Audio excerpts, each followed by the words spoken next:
હે ફ્રેન્ડ્સ હાય. સો આજે 18 એપ્રિલ 2022 સોમવાર અને આજે 12થનો ગુજકેટનો પેપર લેવાય. છેલ્લા 1-2 વર્ષની અંદર જે પરિસ્થિતિઓમાંથી આપણે પસાર થયા છીએ એ જોતાં આ વખતે બધી એક્ઝામો લેવાઈ રહી છે એ જ ઇમ્પોર્ટન્ટ છે. બોર્ડ એક્ઝામ પછી ગુજકેટ માટે સમય ઓછો હતો, પણ મારા અભિપ્રાય પ્રમાણે તો આ આઈડિયલ શેડ્યુલ હતું. ઓછો સમય વિદ્યાર્થીઓને પરફેક્ટ ટાઈમ મળ્યો અને ગુજકેટનો પેપર છે એ બોર્ડ એક્ઝામના ઉત્સાહ સાથે જ વિદ્યાર્થીઓ આપી શક્યા. So it's a good thing. અને ગવર્મેન્ટ જો આ જ વસ્તુને ધ્યાનમાં રાખે કે બોર્ડ એક્ઝામ પૂરી થાય પછી એકાદ વીકની અંદર જ ગુજકેટ છે એ લેવાઈ જાય તો એ એકદમ જ આદર્શ પરિસ્થિતિ કહી શકાય. ઓવરઓલ પેપરનો રિવ્યૂ આપણે જોઈએ તો જે અમારી આખી ટીમ છે એ પ્રમાણે પેપર છે એ મોડરેટ હતો. બધાના કહેવા પ્રમાણે બહુ સહેલો પણ નહોતો, બહુ અઘરો પણ નહોતો અને દરેક સબ્જેક્ટની અંદર બધા પ્રકારના પ્રશ્નો છે એનું એક મિક્સ બોલ હતો. તમે એવું કહી શકો કે અમુક ક્વેશ્ચન્સ એવા હતા કે જે અનએક્સપેક્ટેડ હોય, અમુક ક્વેશ્ચન્સ એવા હતા કે જે ખાસા બધા ક્વેશ્ચન્સ એવા હતા કે જે એક્સપેક્ટેડ હોય અને આપણે નોર્મલી એવી અપેક્ષા રાખતા હોઈએ કે આ પ્રકારનું ગુજકેટમાં પૂછાવું જોઈએ.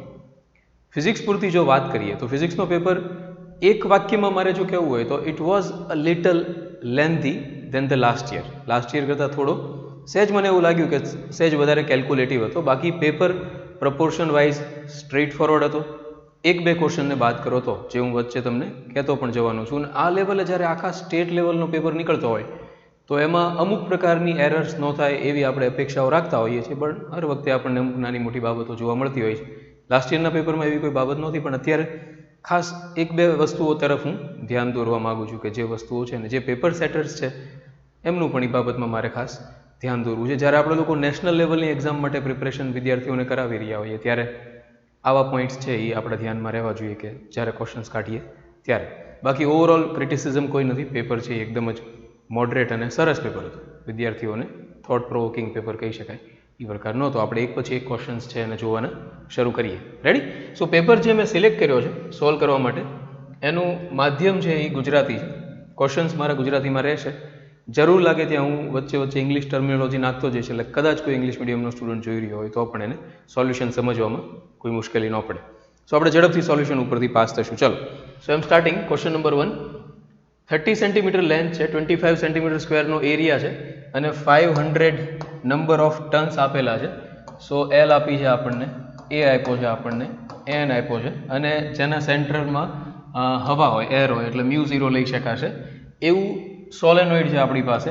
આઈ આપ્યો છે, 2.5 એમ્પિયરનો કરંટ છે અને એને સડનલી બંધ કરીને માત્ર 1 મિલી સેકન્ડ 10⁻³ સેકન્ડની અંદર ડેલ્ટા ટી છે એટલે ટૂંકા સમયમાં સ્ટોપ કરવામાં આવે છે. તો કેટલું બેક EMF છે એ પ્રોડ્યુસ થશે આ ક્વેશ્ચન છે. આપણને ખ્યાલ છે બેક EMFનું ઇક્વેશન થશે -L di/dt. કરંટ છે એ ઓલરેડી ફ્લો થતો હતો, એમાંથી 0 થયો છે એટલે ફાઇનલ કરંટ છે એ ઓછો આવશે. ઇનિશિયલ કરંટ, સ્ટાર્ટિંગનો કરંટ વધારે છે એટલે di/dt નેગેટિવ આવશે. એ નેગેટિવ આવવાને કારણે આ માઇનસ પ્લસ થઈ જશે. ઓવરઓલ અમસ્તુ આપણી પાસે એક કે માઇનસ ઓપ્શન તો છે નહીં. આ તો હું વાત કરું છું કે અમસ્તુ એ માઇનસ પ્લસ થઈ જશે. હા, તમારે એલ છે એ શોધવો પડશે. તમને ખ્યાલ છે કે સોલેનોઇડનું એલ શોધવા માટેનું આપણી પાસે ફોર્મ્યુલા યુઝ કરીએ છીએ μ0n²a/L અને di/dt તો એઝ ઇટ ઇઝ છે જ તે. ચલો આપણે વેલ્યુ સબસ્ટિટ્યૂટ કરતા જઈએ. આ છે 4π 10⁻⁷. n² એટલે 500નો સ્ક્વેર થશે તો હું લખું છું 25 10⁻⁴. પછી એરિયા જે છે એ છે 25 સેન્ટીમીટર સ્ક્વેર એટલે એ પણ 25 10⁻⁻⁴ અપોન એલ જે છે એ છે 30 સેન્ટીમીટર એટલે 30 × 10⁻² અને di/dt છે એ છે 2.5 અને 10⁻³ સેકન્ડની અંદર ક્લિયર થાય છે. જો તમે કેલ્ક્યુલેશન કરશો ને, સીધી સાદી કેલ્ક્યુલેશન છે, આ 625 થઈ જશે, ઇન્ટુ 2.5 તમે કરશો, ઇન્ટુ 12.56 કરશો, /30 કરશો અને 10ની પાવર્સને મેનેજ કરશો એટલે તમારી પાસે 6.54 વોલ્ટ છે એ આવી જશે. તો એનો આન્સર થશે. આગળ વધીએ આપણે લોકો. આઈડિયલ ટ્રાન્સફોર્મર માટે NS is greater than NP હોય તો શું થાય? આપણને ખ્યાલ છે કે NS/NP is equal two VS/VP. એને આપણે ટ્રાન્સફોર્મેશન રેશિયો કહેતા હોઈએ છીએ. તો જે NS/NP હોય એ જ આપણી પાસે VS/VP થાય. સો જો NS is greater than NP હોય તો આપણી પાસે VS is greater than VP થશે.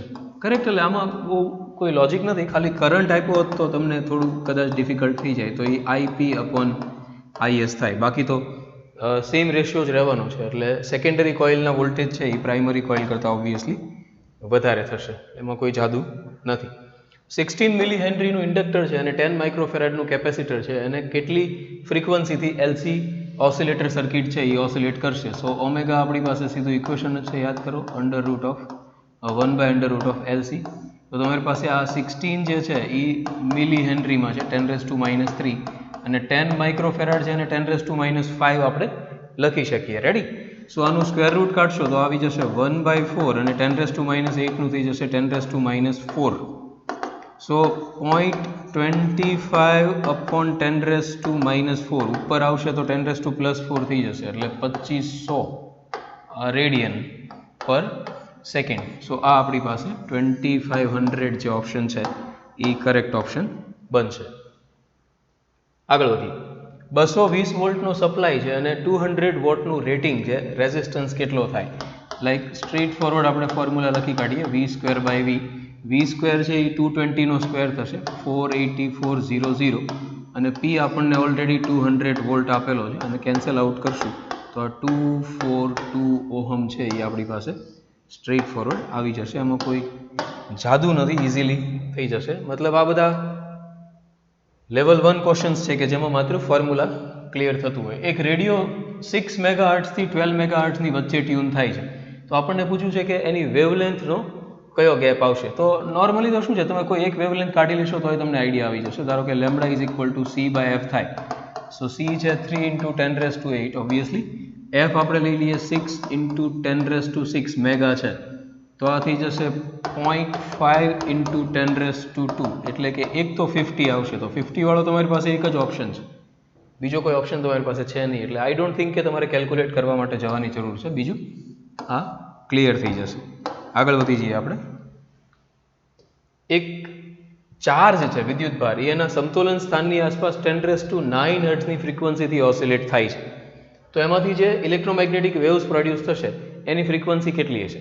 તો ચાર્જના ઓસિલેશનની જે ફ્રીક્વન્સી હોય એ જ તે ઇલેક્ટ્રોમેગ્નેટિક વેવની ફ્રીક્વન્સી આવશે. એટલે એમાં પણ કોઈ નવી ટ્રીક નથી, સીધું તમે 10⁹ જ તે લખી શકો છો. આ બહુ ખબર નહીં, આ પણ ઘણી બધી જગ્યાએ આ રૂટીન ક્વેશ્ચન પૂછાયા કરે છે. તમે જુઓ તો ગુજકેટમાં તો ખાસ આ ટાઈપના ક્વેશ્ચન પૂછાય છે. સીધો ટેક્સ્ટબુકનું એક સેન્ટેન્સ છે કે ભાઈ વિદ્યુતભાર જેટલી આવૃત્તિથી દોલન કરતો હોય એટલી જ આવૃત્તિના વિદ્યુતચુંબકી તરંગો છે એ પ્રોડ્યુસ થતા હોય. એનું આમ કોઈ ઇમ્પોર્ટન્સ નથી, પણ છતાં એ ક્વેશ્ચન્સ છે એ ગુજકેટના લેવલે અવારનવાર પૂછાયા કરતો હોય છે. સો આપણને કીધું છે કે ભાઈ એક ગોળીય સપાટી છે 1.5, એનો રિફ્રેક્ટિવ ઇન્ડેક્સ છે અને વક્રતા ત્રિજ્યા 20 સેન્ટીમીટર છે. હવે જો સૌથી પહેલી વાત એ છે બાળકો કે આપણને કીધું નથી કે કયા પ્રકારની ગોળીય સપાટી છે, બહિર્ગોળ છે, અંતર્ગોળ છે, મતલબ કે કોન્વેક્સ છે કે કોન્કેવ છે, હકીકતમાં કહેવું જોઈએ. સો આ એક ક્વેશ્ચન છે કે જે મને બરોબર નથી લાગ્યો, કે જેમાં એને વક્ર સપાટી કહેવી જોઈએ. નોર્મલી મને નથી કીધું એટલે આપણે લોકો એને બહિર્ગોળ લઈને ચાલવાના છીએ. ધારો કે કોઈ આપણી પાસે ગોળીય સપાટી છે, ટેક એન એક્ઝામ્પલ આ ટાઈપની. રેડી? હવે અહીંયા કોઈ તમે પોઈન્ટ વસ્તુ મૂકી છે એટલે આ તમારું યુ થઈ જશે અને તમારે વી છે એ કાઢવાનું છે. સો આપણે ઇક્વેશન લખશું -n1/u n2/v n2 - n1/r. r હું પ્લસ લઈ લઉં છું, પાછળ છે એટલા માટે. માની લઈએ કે બહિર્ગોળ સપાટી છે એટલા માટે. સો -n1, બહારનો વક્રી ભવનાંક 1 લઈ લઈએ છીએ, રિફ્રેક્ટિવ ઇન્ડેક્સ અંદરનો 1.5. સો આ થઈ ગયું 1. યુ ઓબ્વિયસલી આપણને આપ્યું છે 100 સેન્ટીમીટર દૂર છે એટલે -100 ફ્રન્ટ સાઈડ આવશે. n2 છે 1.5, એને હું 3/2 લખી નાખું છું.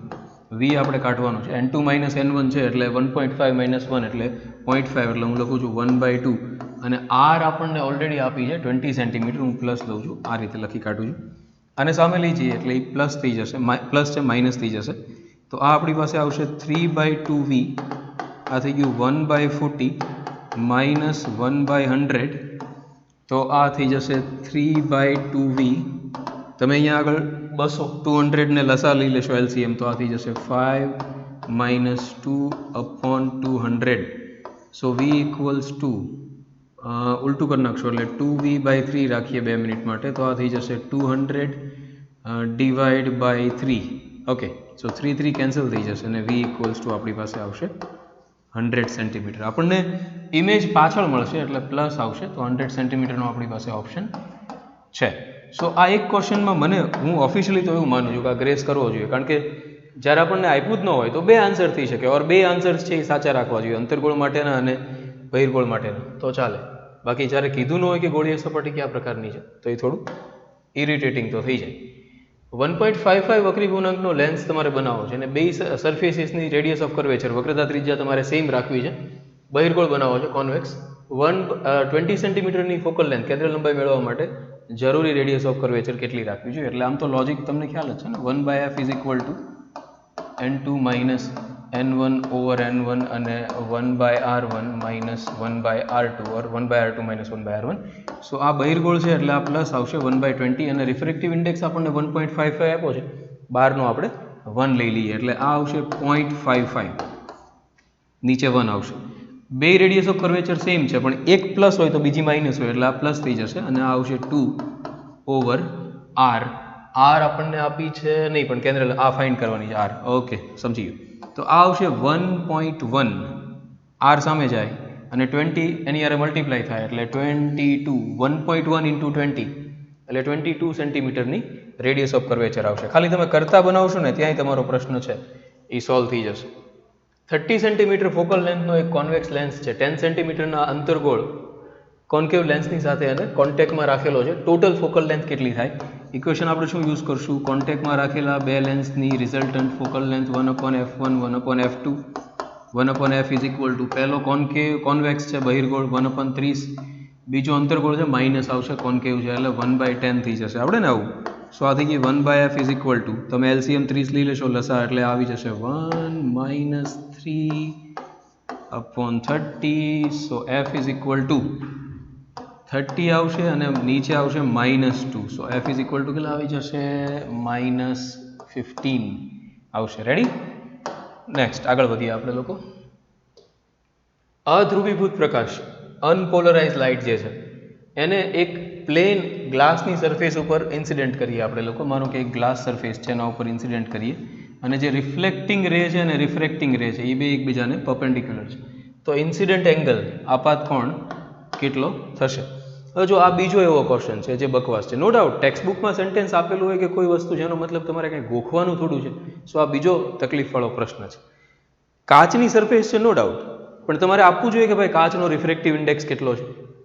કાચ 1.55 હોઈ શકે. હમણાં થોડી વાર પહેલાંનો એક ક્વેશ્ચન તમે જુઓ, ધારો કે કાચનો 1.5નો વક્રી પૂર્ણાંક છે, ચલો માની લીધો હાલો, તો tan ઇન્વર્સ 1.5 કેટલા થાય તો આપવું પડશે ને તમે, કે છોકરો જાતે ગોખીને આવશે 1.5ના tan ઇન્વર્સ કેટલા થાય નહીં ખબર પડવી પડે તમને.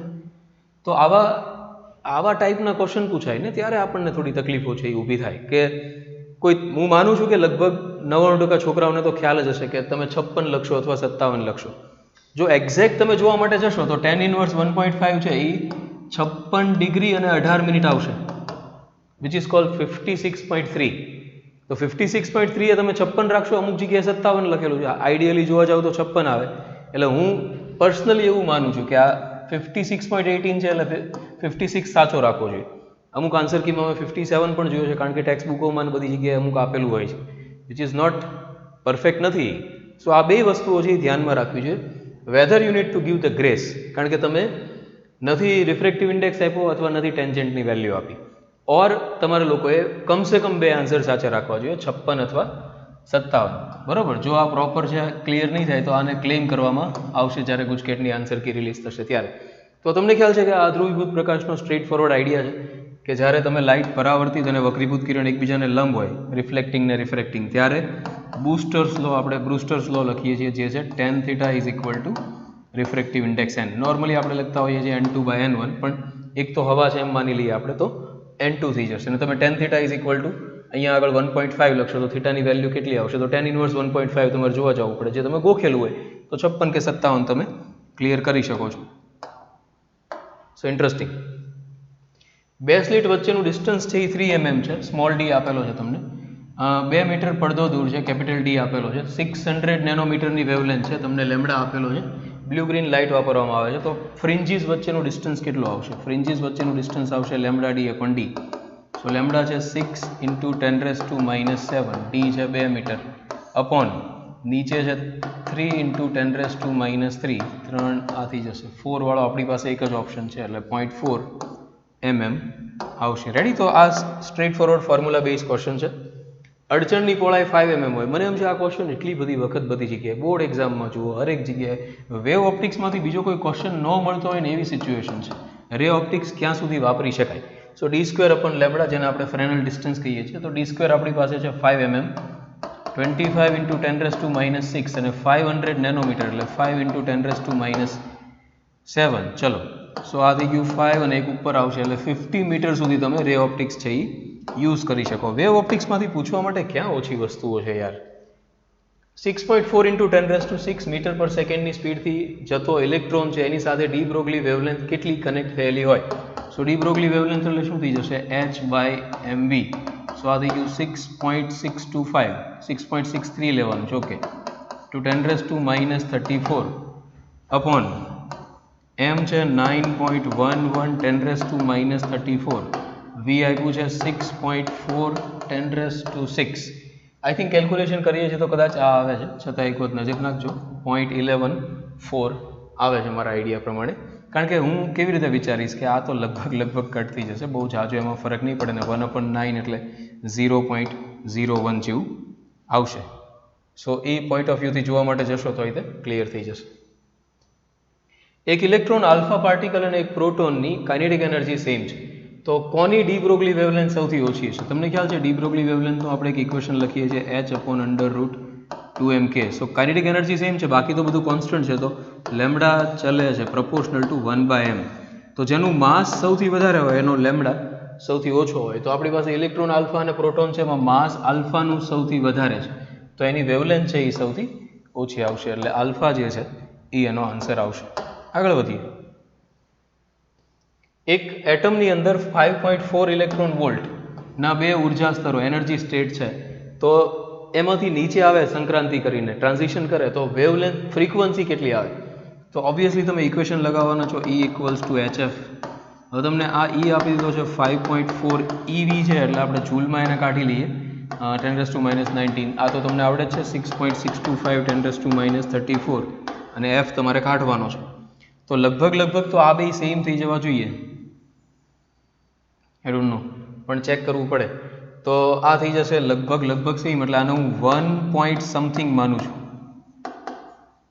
રેડી? અને 10⁻⁹ ને 10⁻34 છે, એટલે 10⁻15 નહીં પણ +15 હર્ટ્સ એ અહીંયા આવશે. તો 1 પોઈન્ટ સમથિંગ ઇન્ટુ 10⁻15 હર્ટ્સ એટલે આ આવશે. મંજૂર? ત્યાં ખાલી 14 છે એટલો ફરક છે. ડન. આગળ જઈએ. વર્ણપટ રેખાઓની પાસ્ચનમાં લોએસ્ટ વેવલેન્થ કઈ આવશે? સો આપણે લાયમન બામર પાસ્ચન થર્ડ આવશે. થર્ડની અંદર લોએસ્ટ વેવલેન્થ ક્યારે આવે છે? First, second, third. ઇન્ફિનિટીથી જ્યારે કોઈ ઇલેક્ટ્રોન થર્ડમાં આવે તો એની એ બધી એનર્જીને રિલીઝ કરી દે. એટલે મેક્સિમમ એનર્જી પાસ્ચનમાં ક્યારે મળે? ઇન્ફિનિટીથી થર્ડમાં. તો જ્યારે મેક્સિમમ એનર્જી આવે ત્યારે મિનિમમ વેવલેન્થ આવે. યાદ રાખો, લેમ્ડા છે મિનિમમ આવે. તો આ સિચ્યુએશનમાં આપણે શું કરશું? તો એક તો પહેલાં થર્ડમાં કેટલી એનર્જી આવશે એ કેમ ખબર પડે? તો આપણે જોવું પડે 13.6 બધું આપણે ગોખી નાખેલું હોય તો જુદી વાત છે. અહીંયા 3² 9 આવશે, એટલે આઈ થિંક આ 1.51 આવશે. સો 1.51 ને રિલેટેડ વેવલેન્થ આપણે કાઢવાની આવે તો ઓલું સીધું ઇક્વેશન યુઝ કરી નાખીએ ભાઈ 12400 વાળું. ઇલેક્ટ્રોન વોલ્ટમાં કાઢવી હોય ને એંગસ્ટ્રમમાં કાઢવી હોય તો આ થઈ ગયું. અને આને 1.51 કરીએ. સો 1.51 કરશો, ડોટ છે લગભગ 12 એટલે 8ની સમથિંગ આવશે. તો 8 વાળો આપણી પાસે બે ઓપ્શન છે, અહીંયા 400 છે, અહીંયા 0.5 છે, એટલે અહીંયા 20 આવશે. તો 820 નેનોમીટર. એકચ્યુઅલમાં અહીંયા 8200 આવશે, પણ એ એંગસ્ટ્રોમમાં આવશે, તો એક 0 કાઢવો પડશે, હે ને? So 820 nanometre, this will be the right answer. Or જો તમારે ટ્રેડિશનલ વેથી જવું હોય તો તમે થર્ડ ઓર્બિટ લઈને 1.51 EV છે અને HCA પણ લેમ્ડા કરી નાખશો તો લેમ્ડા તમારી રૂટીન મેથડથી પણ આવી જશે, એમાં કાંઈ નવું નથી. હાઇડ્રોજન એટમ છે એની સૌથી અંદરની ઇલેક્ટ્રોનની કક્ષાની રેડિયસ આપી છે આપણને, તો n = 3 ની રેડિયસ કેટલી થાય? આપણને ખ્યાલ છે કે radius is proportional two n², h²ε0 π/z². એમ આખું ફોર્મ્યુલા યાદ કરો. તો આપણે લખશું R2/R1 = n2/n1². આપણે R2 કાઢવી છે, R1 આપણને 5.3 10⁻11 આપી છે, n2 આપણને 3² 9 છે, અને n1 જે છે એ આપણને ફર્સ્ટ આપી છે અંદરની સૌથી. તો આને સામે લઈ જાઓ, 9 × 5 = 45 ને સમથિંગ થઈ જશે 47 જેવું. આ બરોબર લાગી રહ્યું છે મને. એક પોઈન્ટ કાપશો એટલે આ સાઈડ આવી જશે એટલે 10⁻10 થઈ જશે. તો એ 4.77 પરફેક્ટ મને લાગી રહ્યું છે, એમાં કોઈ વાંધો નથી. બોહર મોડેલ છે એમાં સૂર્યની આસપાસ સનની અરાઉન્ડમાં અર્થ રોટેટ થાય છે. આ ઇન્ટરેસ્ટિંગ ક્વેશ્ચન પૂછ્યો. જો અર્થની સ્પીડ આપી છે, એની રેડિયસ આપી દીધી છે, તો એને કેટલામાં ક્વોન્ટમ નંબરમાં આપણે ગણી શકીએ સનની આસપાસ? બાકી બધો ડેટા આપ્યો છે. તમને ખ્યાલ છે કે NH/2π આપણે કરશું, કોણીય વેગમાન, એન્ગ્યુલર મોમેન્ટમ. બહુ સ્ટ્રેટ ફોરવર્ડ આઈડિયા છે. માસ જે છે અર્થનું એ આપણને આપી દીધું છે સમથિંગ 6 × 10⁻24. સ્પીડ આપી છે 3 × 10⁴. રેડિયસ આપી છે 1.5 10⁻11.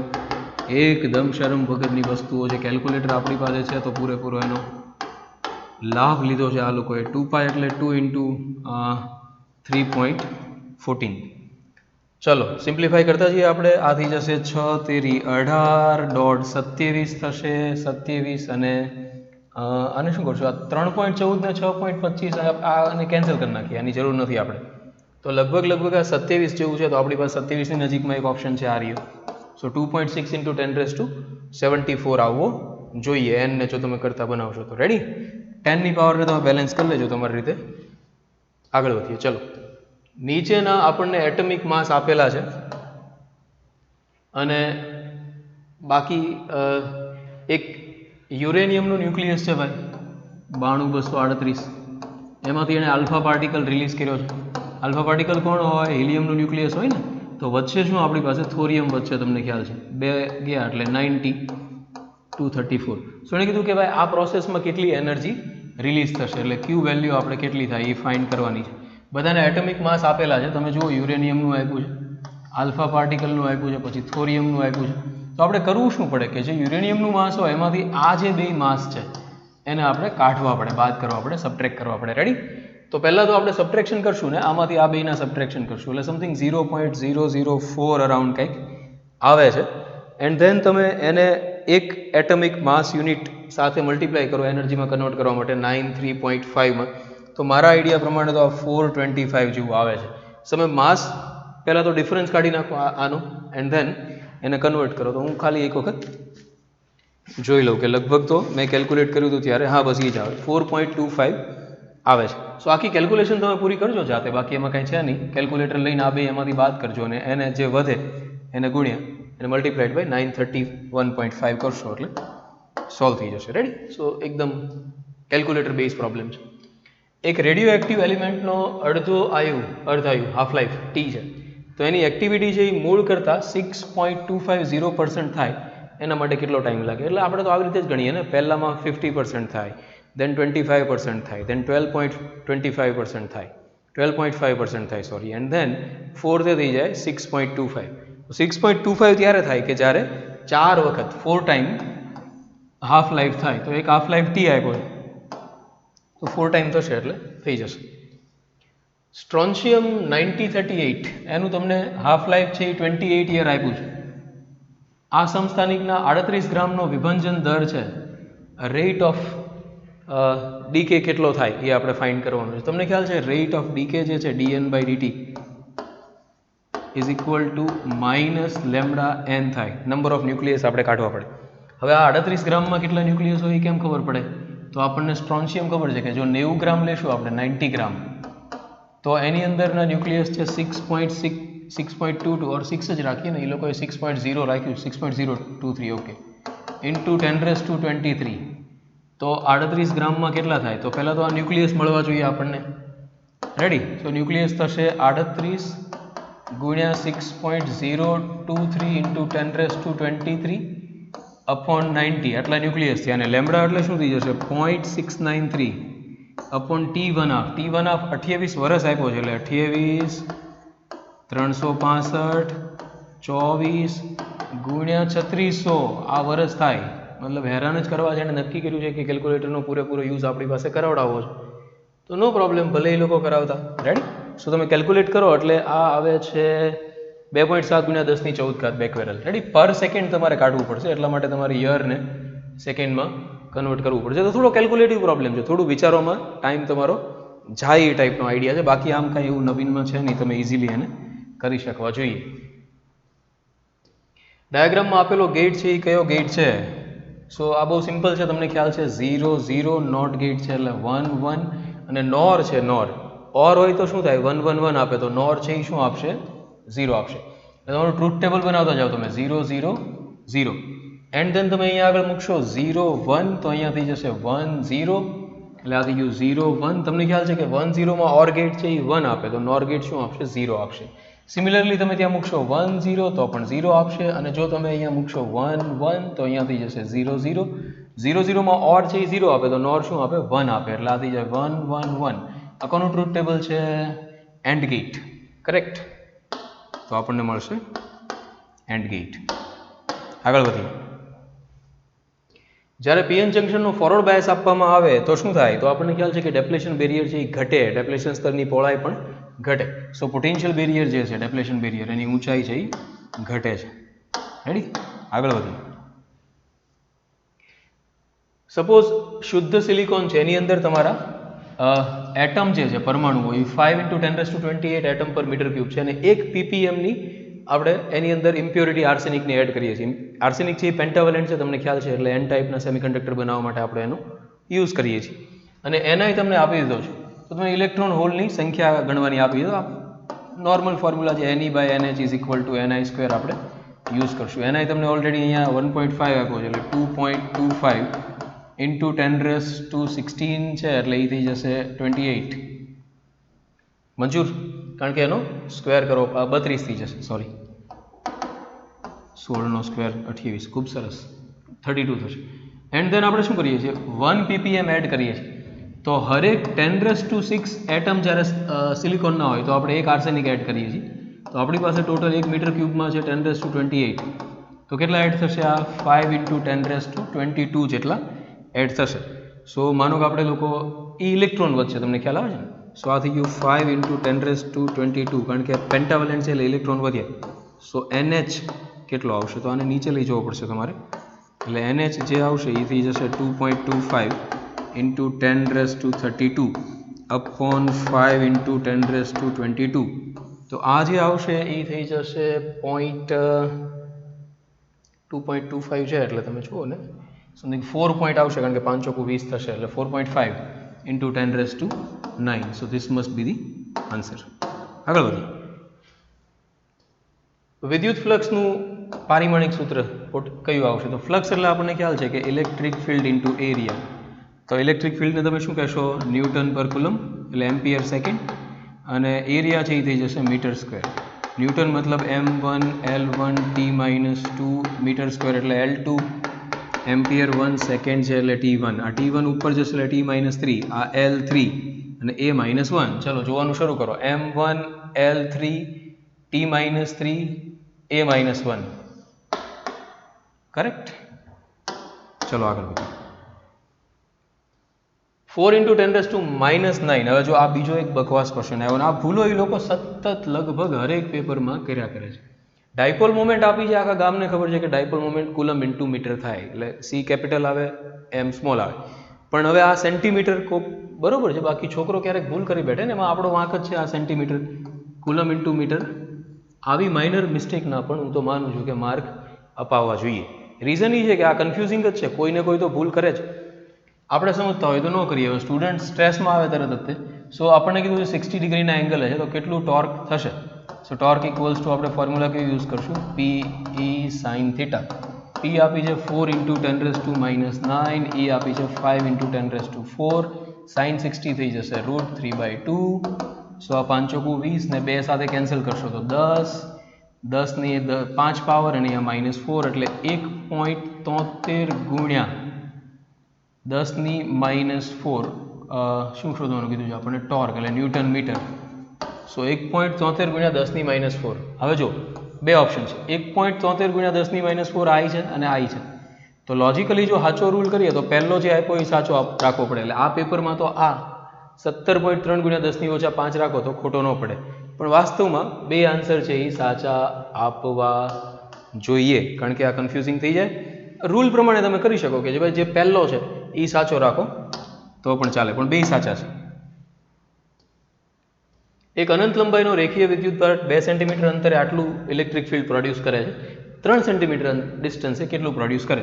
હવે આપણને ખ્યાલ છે કે ઇલેક્ટ્રિક ફિલ્ડનું ફોર્મ્યુલા છે સીધું lambda upon 2πε0 1 upon r infinite લેન્થનો વાયર યાદ કરો એટલે E is proportional to 1 upon r E2 upon E1 is equal to R1 upon R2 E2 આપણે કાઢવાનું છે E1 આપ્યું છે 9 10⁴ R1 આપણને આપી દીધું છે 2 સેન્ટીમીટર સોરી R2 આપણને આપ્યું છે 3 સેન્ટીમીટર 3 તેરી 9 થાય આ સામે જાય એટલે 6 અચ્છા 6 તો બધામાં છે ઇન્ટુ 10⁴ યસ ઓકે કરેક્ટ સો સ્ટ્રેટ ફોરવર્ડ છે ફોર્મ્યુલા આવડતું હોય તો લગભગ તકલીફ પડવી જોઈએ નહીં 4 માઇક્રોફેરેડના કેપેસિટન્સવાળા 4 કેપેસિટરને આપણે કેવી રીતે જોડવામાં આવે કે જેથી એમનો રિઝલ્ટન્ટ કેપેસિટન્સ આપણને આટલો મળે હવે આપણને નોર્મલી શું કીધું છે કે ભાઈ ટોટલ 1.6 જોઈએ છે તો જો કોઈના દિમાગમાં આવું યાદ રહેતું હોય કે ભાઈ 8 ઇન્ટુ 2 અને 8 પ્લસ 2 એટલે 1.6 થાય તો લગભગ વાંધો ન આવે કારણ કે 8 એટલે 4 બે કેપેસિટર છે એ પેરેલલ થઈ ગયા અને 2 છે એટલે 4 બે કેપેસિટર સિરીઝ થઈ ગયા તો આનું રિઝલ્ટન્ટ છે એ તમને 1.6 મળી જશે એટલે તમારે બે પેરેલલ કનેક્ટ કરવા પડે અને બે સિરીઝમાં કનેક્ટ કરવા પડે તો આરામથી તમને જે જોઈએ છીએ એ કેપેસિટન્સ મળી જશે ડાઇલેક્ટ્રિક કોન્સ્ટન્ટ 3 ધરાવતો એક બ્લોક છે જેને કેપેસિટરની અંદર 3d/4 જેટલા ગેપમાં મૂકેલું છે સો થિંક અબાઉટ કે અત્યારે આની વચ્ચે ઇલેક્ટ્રિક ફિલ્ડ E0 છે ટોટલ લેન્થ છે d એમાંથી 3/4d પોણા ભાગમાં આપણે કોઈ ડાઇલેક્ટ્રિક મૂકી દઈએ તો આટલા ભાગમાં ઇલેક્ટ્રિક ફિલ્ડ થઈ જાય E0/k k આપણને આપેલો છે 3 એટલે E0/3 આટલા ભાગમાં E0 જ રહેશે આ 3d/4 જેટલું ડિસ્ટન્સ છે આ d/4 જેટલું બાકી બધે બધાને ખબર છે હવે કેપેસિટરની બે પ્લેટ વચ્ચેનું ટોટલ વોલ્ટેજ કેલ્ક્યુલેટ કરવા માટે જઈએ તો આના જે વોલ્ટેજ આવશે V = ED તો ED એટલે E0/3 3d/4 પ્લસ અહીંયા આગળ ED જે આવશે એ આવશે E0 d/4 તમને ખ્યાલ છે 3 કેન્સલ થઈ જશે E0 d/4 E0 d/4 એટલે 2 E0 d/4 એટલે આ આવશે 1/2 E0d E0d ઓરિજિનલ વોલ્ટેજ આવી જશે V0 મૂકી દેશો એની જગ્યાએ તો તમને મળશે V0/2 તો આ ઓલ્ડ સિલેબસમાં એક MCQ આવતો હતો જેના ઉપરથી એ લોકોએ થોડો ફેરફાર કરીને સારો MCQ બનાવેલો છે એક એલિમેન્ટ છે અને 10⁻². હવે જો આ પાછી સેમ મિસ્ટેક કરી ડાયપોલ મોમેન્ટ આપી છે અને સેન્ટીમીટર લખ્યું છે મહાન આત્માઓ અહીંયા શું આવશે કુલમ્બ ઇન્ટુ મીટર આવશે એટલે આ પ્રૂફિંગ એરર છે નાની એવી કે જે ખાલી થઈ જાય તો આખા સ્ટેટના 1 લાખથી વધારે વિદ્યાર્થીઓ છે એનું કન્ફ્યુઝન ન ક્રિએટ થાય સો 10⁻29 આ જે ડાયપોલ મોમેન્ટ આપણને આપી દીધું છે ઇલેક્ટ્રિક ફિલ્ડ આપી દીધું છે આ તો total dipole moment potential energy સ્થિતિ ઉર્જા ટોટલ કેટલી થશે એ આપણને કીધું છે હવે જો એક તમને ખ્યાલ છે કે સ્થિતિ ઉર્જા થશે -PE cos θ પણ આ એક એટમની થશે આપણી પાસે ટોટલ જે એટમ છે એ છે 2 મોલ 2 મોલ એટલે એકમાં આટલા લેવાના છે તો બેમાં થશે 12 ગુણ્યા 10⁻23 તો આ તમારી કાંઈ પોટેન્શિયલ એનર્જી થઈ જશે તો 12 × 10⁻23 માઇનસ આગળ મૂકી દઉં છું P જે છે એ છે 10⁻29 E છે 10⁻6 અને 60 ડિગ્રીનો એંગલ કદાચ નહીં આ તો ટોટલ જ છે એટલે 0 તમારે ટોટલ ડાયપોલ મોમેન્ટ સેચ્યુરેશન કાઢવાની છે સો cos 0 1 થઈ જશે બરોબર છે ભાઈ સો આ 10⁻29 6 એટલે 23 એ આની સાથે કટ થઈ જશે અને આપણી પાસે ફાઇનલી આવશે -12 જૂલ એટલે -12 જૂલ જે છે એ આનો આન્સર બનશે આગળ જઈએ આપણે એક ગરમ કરવા વપરાતો જે વાયર છે એનો રૂમ ટેમ્પરેચર તમારી પાસે 27 ડિગ્રીએ આટલો છે તો જ્યારે આ આલ્ફા આપેલો છે 137 થાય ત્યારનું ટેમ્પરેચર એટલે પાછો આપણે આ બોર્ડવાળી ટ્રીક યુઝ કરવાની છે રેફરન્સ ટેમ્પરેચર છે એ 27 ડિગ્રી લઈને ચાલવાનું છે જે નોર્મલી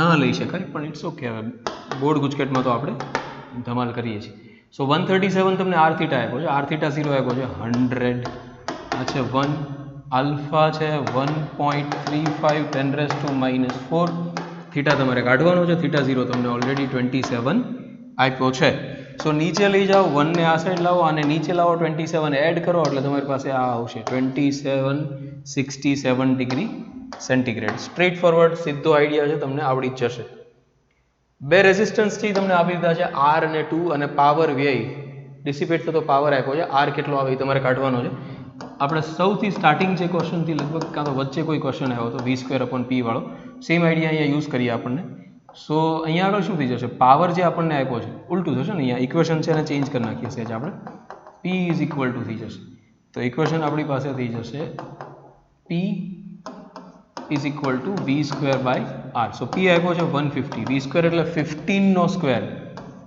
225 અપોન આર છે એ આ બેનો કમ્બાઈન આવશે. તો કમ્બાઈન કાઢશો એટલે એ થશે 2r પેરેલલ છે r પ્લસ 2. સિમ્પ્લિફાય કરો, r ને સબ્જેક્ટ બનાવો, સામે લેશો તો તમારી પાસે આવી જશે 6 ઓહમ. રેડી? સ્ટ્રેટ ફોરવર્ડ છે, બીજી એમાં નવી કોઈ વસ્તુ નથી. આગળ જઈએ. કોઈ કોપરની અંદર કંડક્ટરમાં જે ફ્રી ઇલેક્ટ્રોન હોય એની ડેન્સિટી આપી છે સ્મોલ n. ઇલેક્ટ્રોન 6 મીટર લાંબા વાયરની અંદર છે, L આપ્યો છે તમને.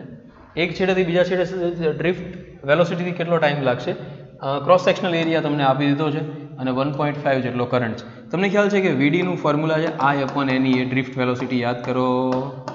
અને જો ટાઈમ તમારે કાઢવો હોય તો શું કરવું પડે, ડિસ્ટન્સ અપોન વેલોસિટી, એટલે આ થઈ જશે L અપોન વીડીની જગ્યાએ મૂકી દેવાનું I/NEA.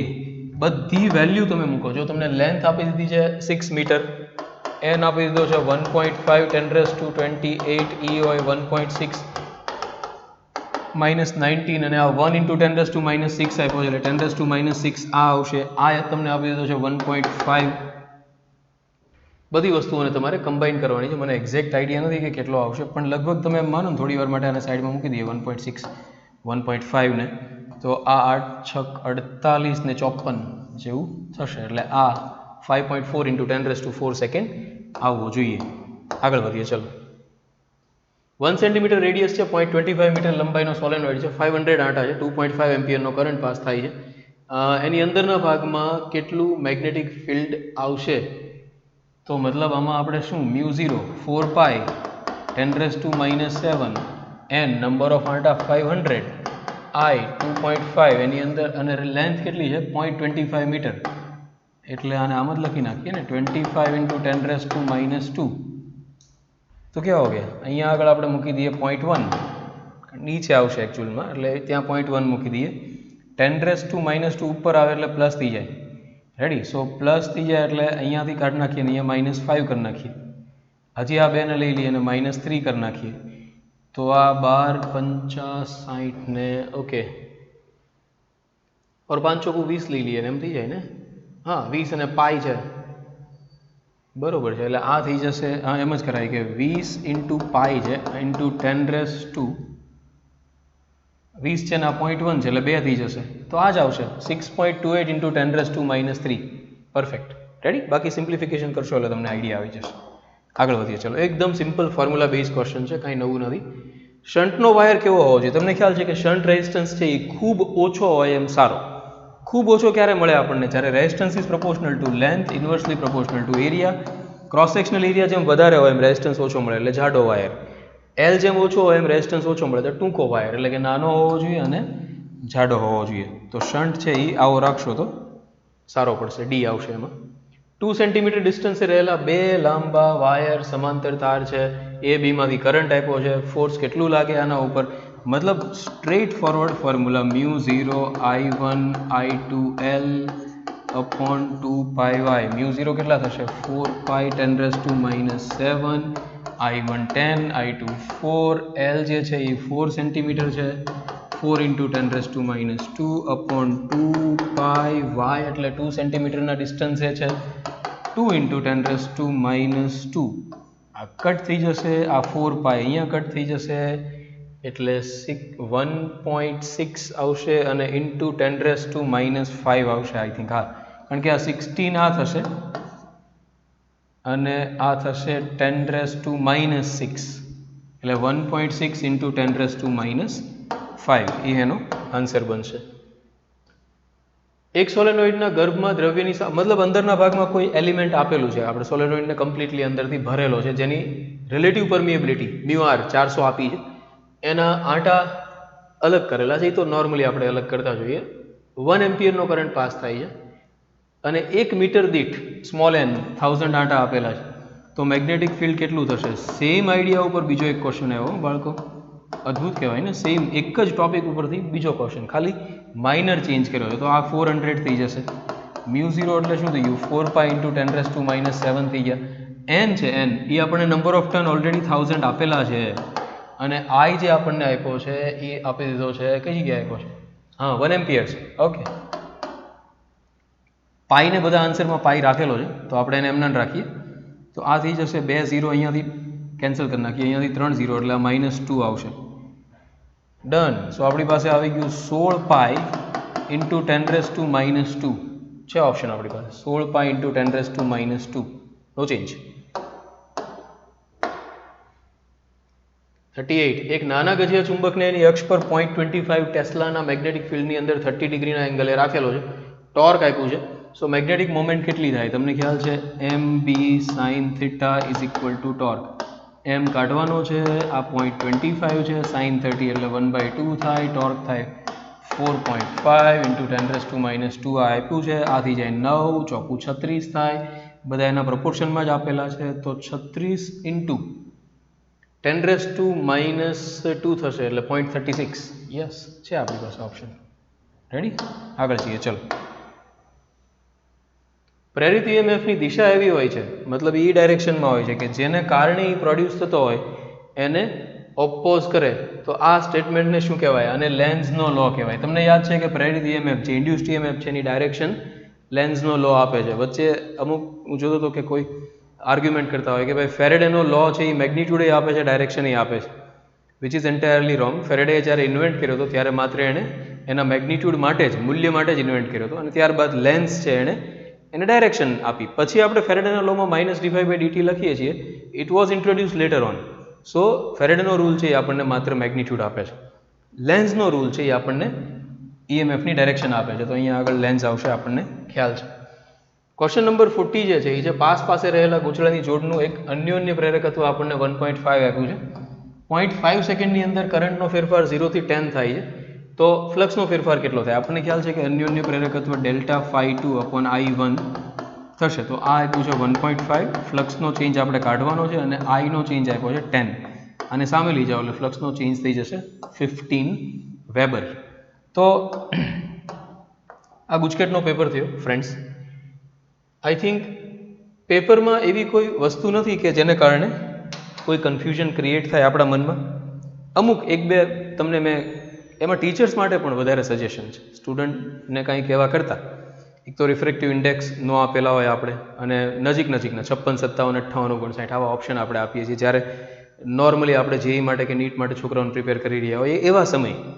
સેકન્ડ થિંગ, જ્યારે યુનિટ કુલમ મીટર, લગભગ આ રિપીટેડ એરર છે કે તમે જૂના પ્રીવિયસ યરના ક્વેશ્ચન પેપર જુઓ ને તો એમાં સેમ એરર, કુલમ મીટરની જગ્યાએ સેન્ટીમીટર છે એ લખેલું આવતું હોય. તો આ કન્ફ્યુઝન ક્રિએટ કરે છોકરાઓમાં, એટલે આ વસ્તુઓ પણ આપણે થોડી ધ્યાન રાખવી જોઈએ. રિફ્રેક્ટિવ સરફેસ આપણને જે આપી હોય એ બહિર્ગોળ છે કે અંતર્ગોળ છે એ ન આપીએ તો જવાબ છે એ પ્લસ માઇનસ આખો ચેન્જ થઈ જાય. આપણને ખ્યાલ છે ને ઓપ્શનમાં પાછા પ્લસ માઇનસ ઓપ્શન આપણે આપેલા હોય તો એવા સમયે ખાસ વિચારવું જોઈએ. તો આ સજેશન્સને બાદ કરતાં paper was moderate.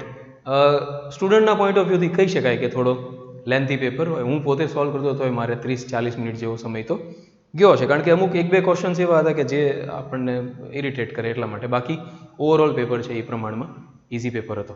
So paper આટલો સરસ રહેવા બદલ વિદ્યાર્થીઓને પણ હું અભિનંદન આપું છું. અને હવે એમની નીટ અને જેઈ જે બાકી છે એમની તૈયારીમાં વિદ્યાર્થીઓ લાગી જશે. આપણે મળતા રહેશું. Thank you so much.